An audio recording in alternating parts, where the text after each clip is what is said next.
and outer lip seals. Leave the lip seals on the piston for now, but if you do take them off, lay them next to the piston. You'll need them later on in the rebuilding process to match them up with your new ones.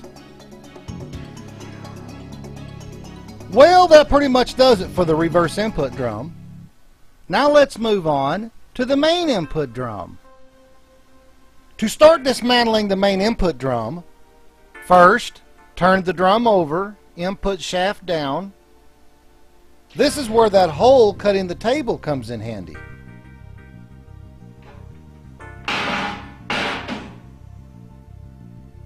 To make it easier to demonstrate the locations of the snap rings in input drum O-ring, I've cut an input drum in half.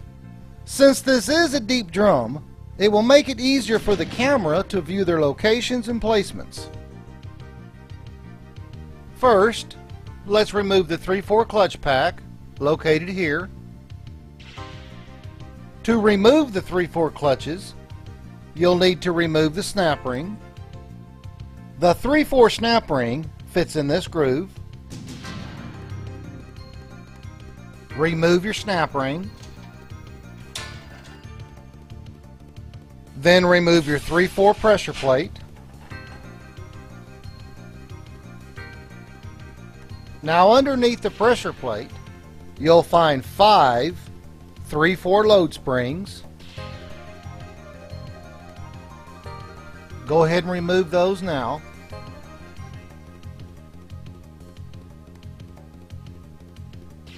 Next, let's remove the 3/4 clutch pack.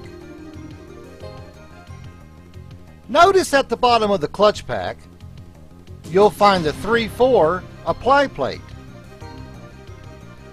The next pieces to come out is the input sprag, the forward clutch pack, and the snap ring that holds them in the drum. The snap ring fits in this groove, located here.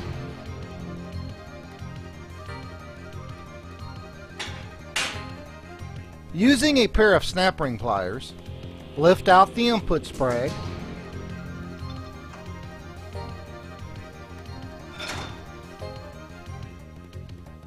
And with it will come the forward clutch pressure plate. On late model units, with the sun gear mounted to the input sprag, lift the sprag assembly out by hand, using the sun gear. Let's set the input sprag off to the side for now. This will be our next subsection. We'll dismantle it after we're finished with the input drum. Now underneath the sprag will be another Torrington bearing. And notice the way the Torrington bearing sets in the drum. Then remove the input shaft to output shaft loop seal. Now turn the input drum over and let's drop out the forward and overrun clutch packs.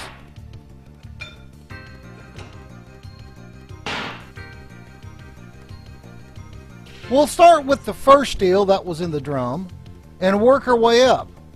Remember, we just turned the drum over, so these clutch packs are now upside down. The bottom overrun steel and an overrun clutch, another overrun steel and clutch, then the apply plate, and the forward clutch waved plate.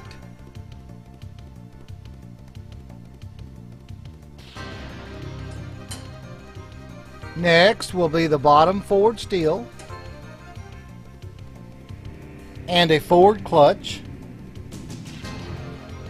and the rest of the forward clutch pack.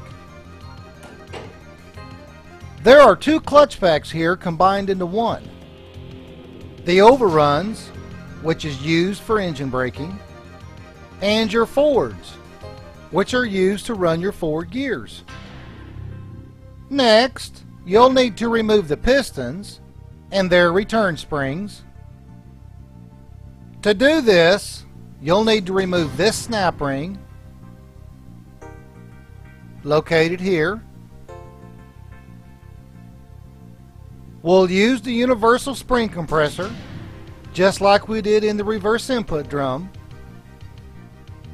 Just below the snap ring groove on the tower is a ledge. The spring cage will not compress down past this ledge. If you try to force the spring cage down past this ledge, you will distort the spring cage itself. Once you have released the snap ring, remove the return spring. Then to empty the drum of its pistons and related parts, simply turn the drum over.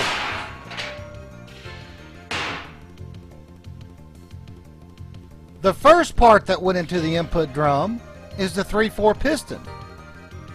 Remember, we turned the drum over, so now the parts are upside down. And next is the 3/4 clutch apply ring. Then the 3/4 clutch spring assembly. And next is the forward clutch housing. Then the forward piston.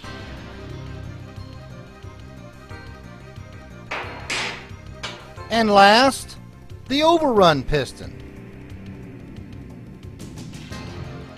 You'll also notice on the pistons the inner and outer lip seals. Now remember to match your old lip seals with your new ones. Late model units will have one or all three of its pistons molded or bonded, like this 3/4 piston shown here.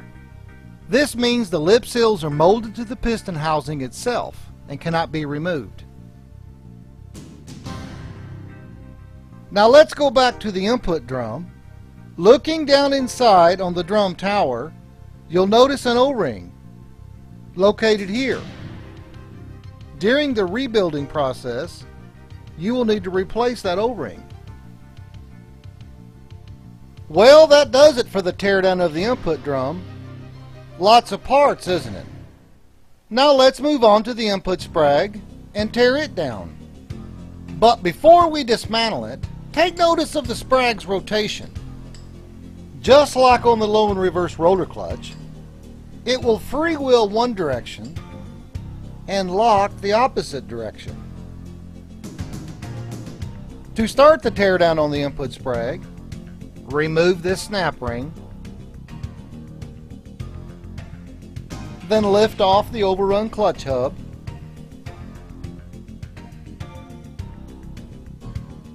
Once the hub is removed, simply push out the sprag and inner race from the outer race.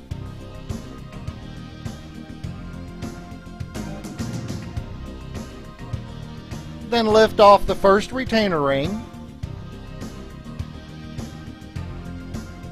and then the sprag element. And next is the second retainer ring. And what's left will be the inner race.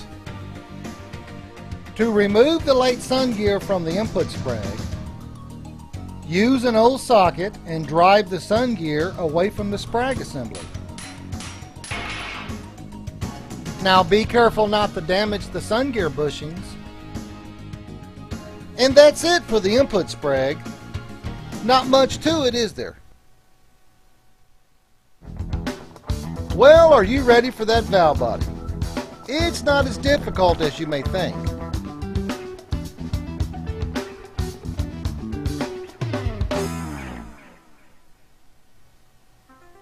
Now be careful when handling the valve body. The electrical solenoids are fragile and can break very easily. The valve body webbing can also suffer damage if handled roughly, so be careful and take caution when handling the valve body. First, let's remove the forward clutch accumulator cover by removing these 3 bolts. Now this cover is under strong spring tension, so use caution when removing it. There will be 2 springs underneath this cover: the low overrun valve spring and the forward accumulator spring. Next, remove the forward accumulator guide pin and then the forward accumulator piston.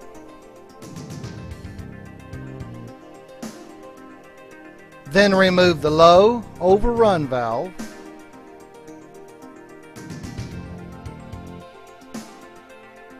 Just like we had on the 1, 2, and 4th accumulator piston. The forward accumulator piston will also have a D-ring located here. Next, let's remove shift solenoid A and shift solenoid B. You will need to remove these two spring clips to separate the solenoids from the valve body. Now be careful with these spring clips. They are springy and easy to lose.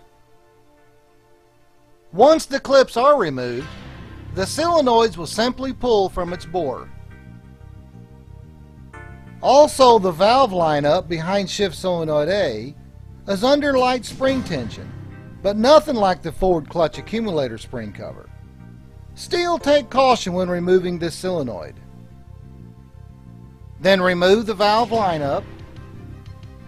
First will be the 1, 2 shift valve. Then, using a pick, remove the 1, 2 shift valve spring. Be careful not to damage or scratch the valve bore. Then remove shift solenoid B. Unlike shift solenoid A, it is not under spring tension. Its valve lineup is free-floating valves with no springs. The valve should be free enough to fall from the bore. If not, then you'll need to work them through the valve body.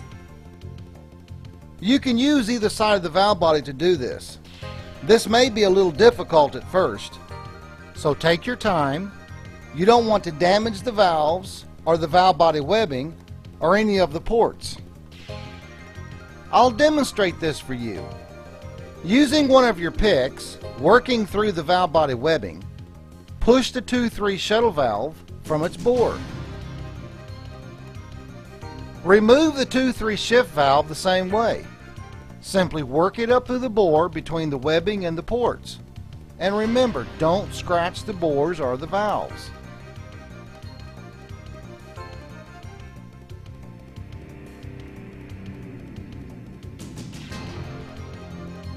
Next, remove the pressure control solenoid by removing this retaining bolt and bracket. Some technicians will call this a force motor. Nevertheless, it removes the same way as the shift solenoids did. It simply pulls from the bore. Now, going to the top side of the valve body, let's remove the 3-2 control solenoid.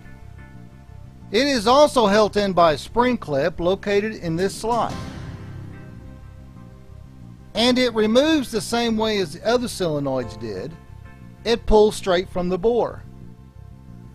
1995 and later models will use a 3-2 control valve lineup like this and is under light spring tension. See, I told you the valve body wasn't all that hard. I know we didn't remove all the valves, but do we need to? Do they really need servicing? For now, let's just properly clean the valve body in the cleaning process part of this video. And then during the rebuilding process, we'll deal with the rest of these valves. It's a whole lot easier to inspect the valves' movements and their bores clean than in a dirty and unclean environment.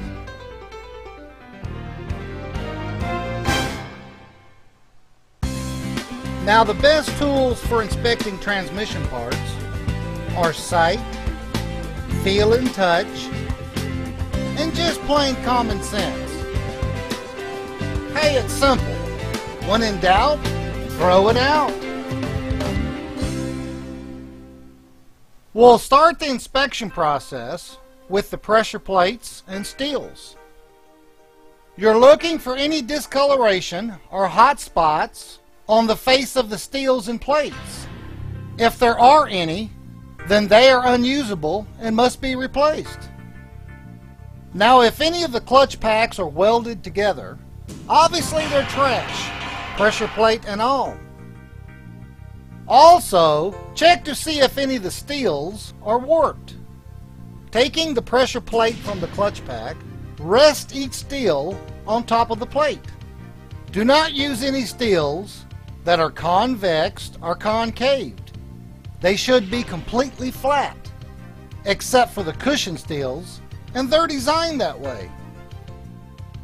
Now, late model units will have lube holes cut into the reverse input steels and the low and reverse steels. That's okay, they're designed that way.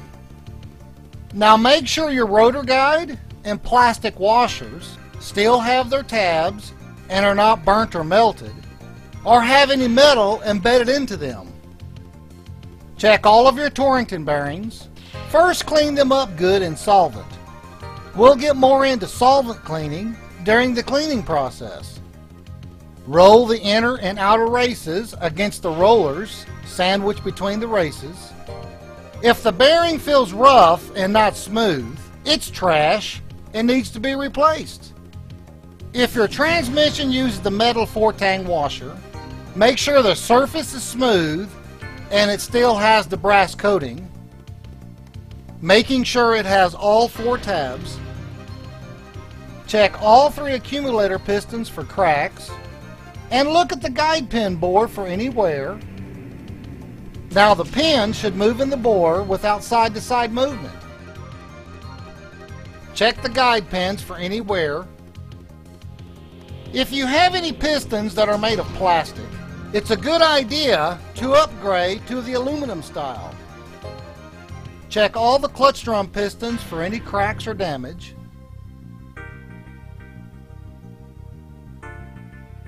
Check the overrun and forward pistons, release check ball.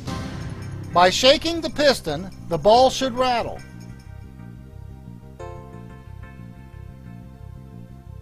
If you have molded pistons, then make sure the rubber is soft. Check the release ball in the forward clutch housing. Also, check the area where the lip seals ride. The surface should be smooth. Make sure all the release springs and cages are in good condition. The cage is flat and not bent, and all the springs are attached. Check all your return springs, make sure they're not cracked or broken. All the snap rings should retain their strength, and of course not broken. Next, look over all the bushing surfaces throughout the entire transmission. The bushings must have minimal wear and no pitting or riding off to one side. Notice this bushing at the end of this stator. This bushing is not acceptable and must be replaced. The bushing in this stator support is still in good working condition. Now pay close attention to these 2 stator bushings. The bottom bushing stabilizes the turbine shaft rings and helps seal them, and the top bushing stabilizes lockup pressures. If this bushing is bad, it will slowly burn up your torque converter. At the end of the inspection process, I will replace this bushing and show you how it's done. One of the keys to a good transmission overhaul is tight fit bushings. Now, where there's a bushing, there's a part that mated to that bushing. The section of the part that mates to the bushing should be smooth to the touch and without any pits or grooves. If you have a bad bushing, you can rest assured that the part that rides against it is bad also. Like this input shaft, it's bad on both ends and is not a usable part. Or this top ring gear hub, or it's technically called the reaction carrier shaft. Nor this bottom ring gear hub, or technically called the internal reaction gear support. Both these ring gear hubs are bad and need replacing.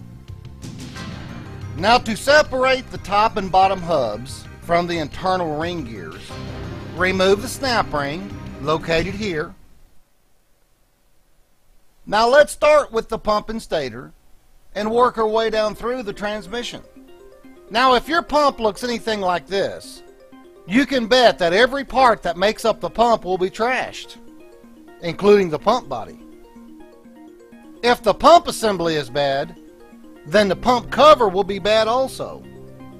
Now check the surface area on the pump cover, where the pumps slide and the rotor and vanes ride.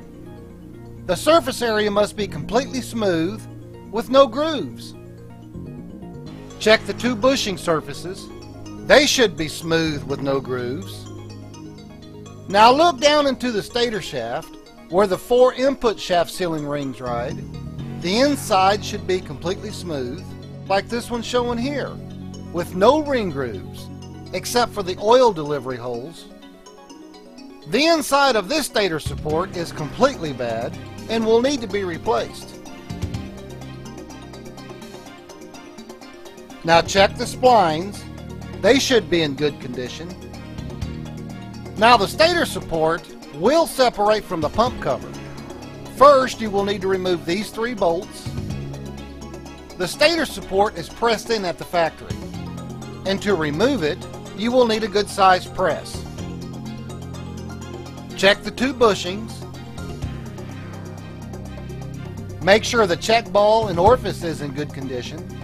The ball should be loose in the orifice, just like on the forward and overrun pistons. Now make sure the pressure relief ball and spring is in place. They're held in place by this rivet. Now let's inspect the reverse input drum. First, let's check the band surface. To do this, you will need a straight edge. Now lay the straight edge across the band area. This area must be completely flat, like this drum here. Now if you see any gaps between the straight edge and the drum, then the drum is bad and you will need to purchase a new one. The 2/4 band area of the drum must be completely flat with no hot spots or scoring. Check the 2 bushings and check the area where the 2 sealing rings ride. The cylinder must be smooth with no grooves, like on the stator. Inspect the area where the plastic 2-tab thrust washer rides. Check the teeth and snap ring groove for any damage that might have been caused by bad steels and friction plates. Now checking the input drum, inspect the entire drum and shaft for any cracks. Check the teeth where the reverse input clutch is splined. If they look anything like this,